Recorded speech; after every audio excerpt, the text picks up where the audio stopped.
What is the latest on this? We've seen the UK Foreign Secretary, of course, was yesterday in Washington calling for more action on sanctions, but bring us up to date. Yeah, he was using the U.S. and really praising Trump and what Trump has done, and more so the Trump administration and the government in terms of sanctioning Russia and how the EU should really do more. Of course, we saw the EU act in March after the Skripal case, but after the death of that British citizen, it's really an opportunity for the UK to come out a little bit harder. Of course, this is as they're also negotiating a Brexit deal, so maybe a veiled insult at the EU while they're trying to get a good trade deal from Donald Trump.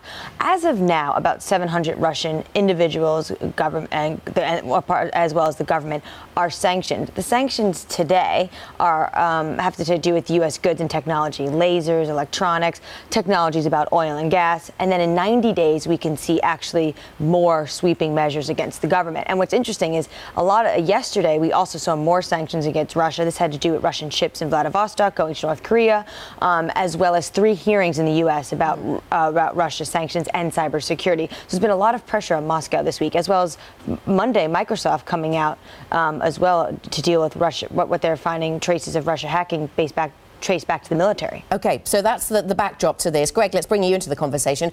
With all of that pressure on Moscow, how are investors in Russia taking this?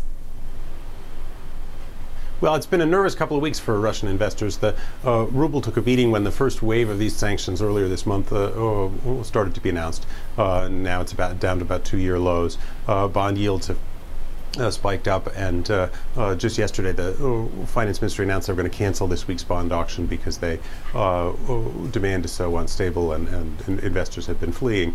Fortunately for the Russians, they've been planning for this for a while. They've been under sanctions heavily since 2014, so they've been sort of battening down the financial hatches, so to speak, for a while. Among the things they've been doing are reducing the budget deficit, and new data out showing that the purchasing gold to build up their currency reserves, their gold and currency reserves, the gold holdings have been steadily increasing.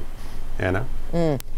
Even if the gold price hasn't maybe moved in the direction they might have expected. So what, Annmarie, in terms of the US, yesterday, we heard more news from the United States yesterday on this. As I mentioned, there was the ships in Vladivostok. This is due to refined petroleum to North Korea vessels, which the U.S. says this comes against U.S. and United Nations laws. So this was 2 Vladivostok shipping companies. On a separate note, the Treasury also called out 2 entities, citing authorities under hacking, saying that these 2 entities and 2 other individuals are making attempts to go around U.S. sanctions. And all of this, as we also had hearings, as well as, of course, the nonstop investigation that's continuing, the Mueller investigation into Russian interference of the U.S. election. Yeah, as President Trump reminded us, that's where it all started, even though the overnight news flows on something else. Greg, is Russia likely to retaliate then? We've heard a lot about what the U.S. has imposed on Moscow. What is Moscow's reaction likely to be here?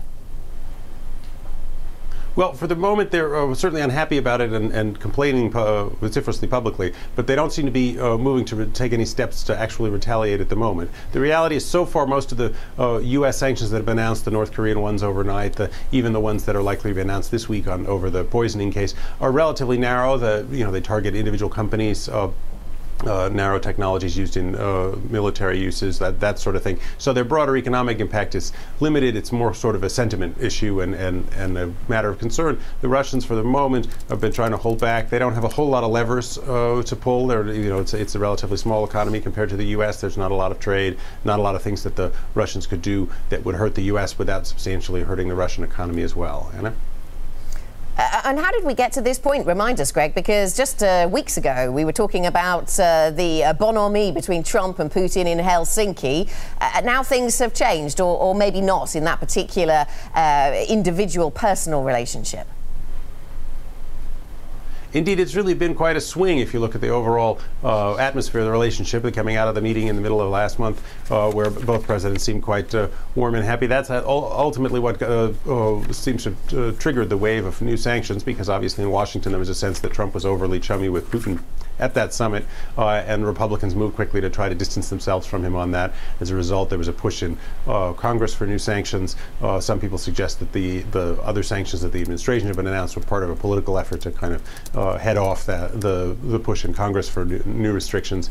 As a result, it's been a really sudden sweep, and instead of an improvement in relations, it's turned the other direction. For the moment, the Russians, I think, are still holding out hope. They still think that Trump's relationship with Putin is good, and that if he can get some political breathing space in Washington on any of this, there might be a chance for him to deliver on his promises of improving relations.